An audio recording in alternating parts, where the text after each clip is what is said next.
Bom, pessoas, hoje nesse vídeo eu vou falar um pouco sobre materiais. Materiais que eu utilizo, como que eu utilizo. Muita gente lá no meu canal do Instagram vive me perguntando: não, mas eu quero fazer tal coisa, que material que eu utilizo? Me fala, me dá uma lista, essas coisas. Deixa eu falar com vocês. Seguinte, aqui não é aula, não é curso, como eu já falei no outro vídeo anterior. Eu só estou passando as minhas experiências, tá? Eu não sou um artista profissional, na verdade eu sou um publicitário, né? E eu sempre tive a arte como um hobby, eu sempre gostei de desenhar, de pintar, de esculpir, de modelar. Então fui experimentando uma série de coisas ao longo do caminho e fui tendo alguns resultados, né? E esse vídeo então é para ajudar vocês a não terem que tropeçar tanto quanto eu tropecei. Tem gente que gosta, né? Tem gente que prefere. Ah, não, falou que não dá certo, mas eu vou fazer assim mesmo, que eu quero ver não dar certo na minha mão. Tudo bem, né? Mas para quem quiser cortar um pouco de caminho, né? Você pode pegar algumas dicas por aqui, tá certo? Para quem quer começar a fazer alguma coisa, até miolo de pão serve, tá? Tira da cabeça essa coisa do profissional, não que você tem que ter talentos extraordinários. Para com isso, tá?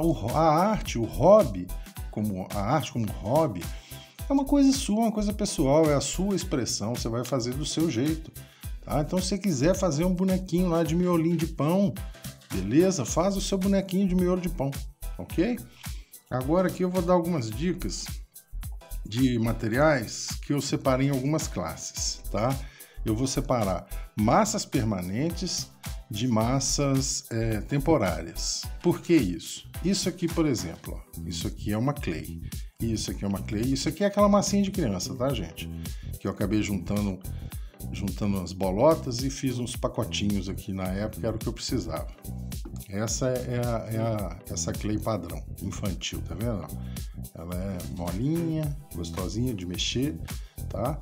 O que acontece? No mercado você tem dois tipos de massa dessa. Tem a base óleo, que é essa padrão, que sempre existia, só que como o aspecto dele é muito interessante, a meninada começou a comer isso aqui.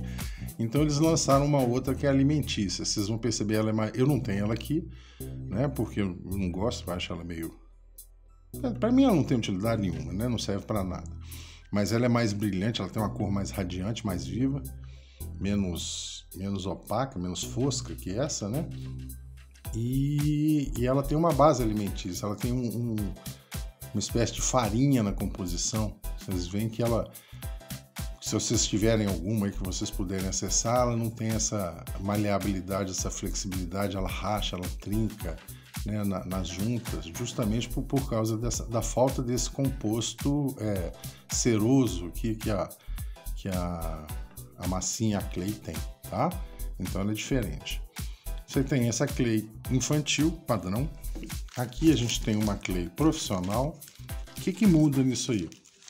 As clays profissionais, elas têm diferentes texturas. Você tem ela mais encorpada e você tem ela mais macia. Essa aqui, por exemplo, é uma clay profissional. Ela é dura, que ela chega a parecer até uma cera, tá? Ah, mas como é que você trabalha com ela? É claro, você aquece, aí ela vai ter ela suaviza até um ponto de massa, né? Você trabalha e à medida que ela vai esfriando, ela vai enrijecendo novamente. Para que serve isso? Para você poder escariar, fazer entalhe, fazer uma série de coisas, tá? Então isso aqui é para um trabalho mais elaborado, uma pessoa mais profissional. Você tem a polymer clay, tá?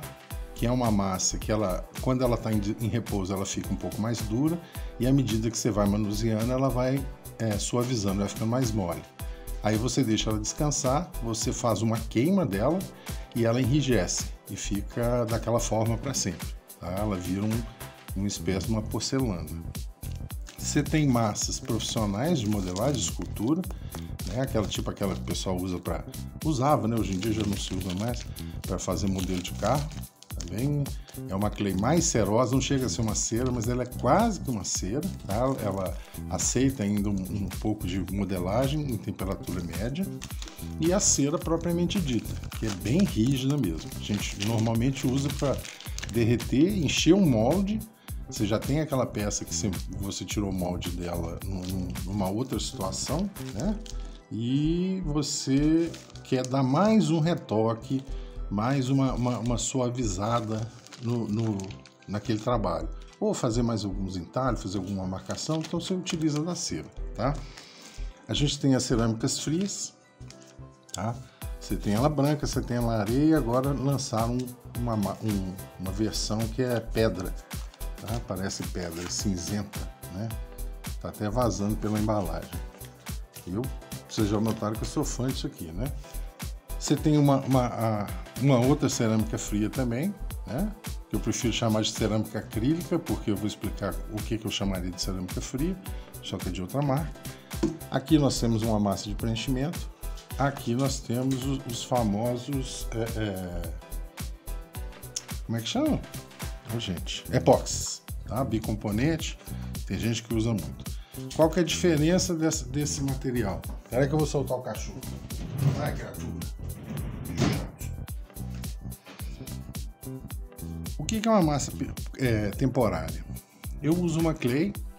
A clay, mesmo sendo uma clay de alta resistência, né, de alta densidade, igual essas aqui, eu vou fazer ali aquele modelo, tá? Vou inventar alguma coisa, tudo, vou deixar lá.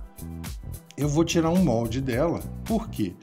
Porque mesmo sendo uma clay de alta resistência, com o calor ela vai amolecer, vai desmanchar, então ela não vai servir para ser a minha peça permanente, ok? Diferente da polymer clay. A polymer clay é uma massa permanente. Você modelou, está satisfeito com aquilo ali que você fez, você cozinhou ela, quem fez a queima dela, acabou, ela vai ficar dura para sempre, ok? Mesma coisa com a cerâmica fria. A cerâmica fria é uma massa permanente.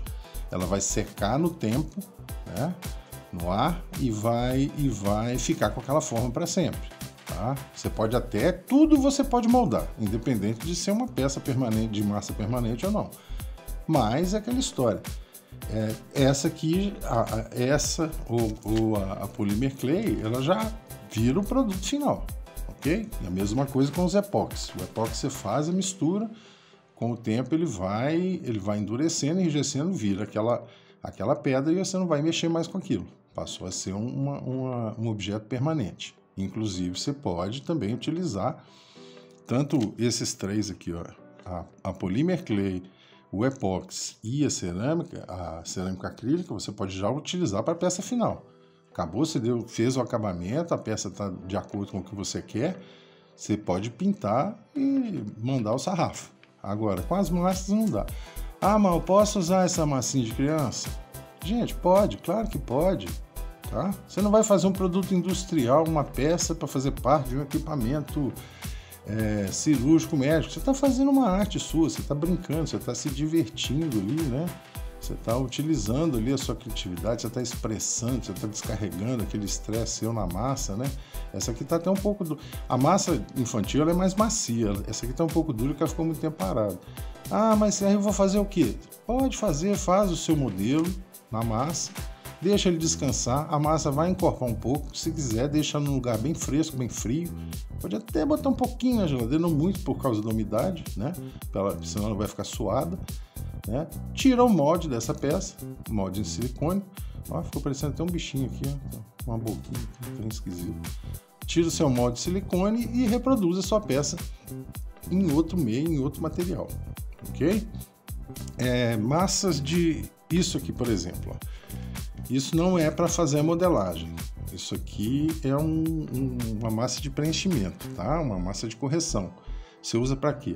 Para tirar defeito de superfície, tá? Essa aqui é um tipo, mas tem vários outros. Até o gesso acrílico, né? Que o pessoal costuma usar para fazer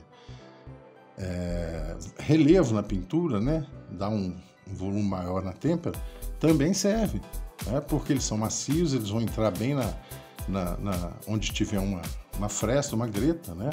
E ele vai te ajudar a ter um acabamento mais interessante na peça. Não sei se vocês notaram uma coisa que falta aqui, né? Que é uma deficiência minha, eu confesso aqui agora para vocês, o biscuit.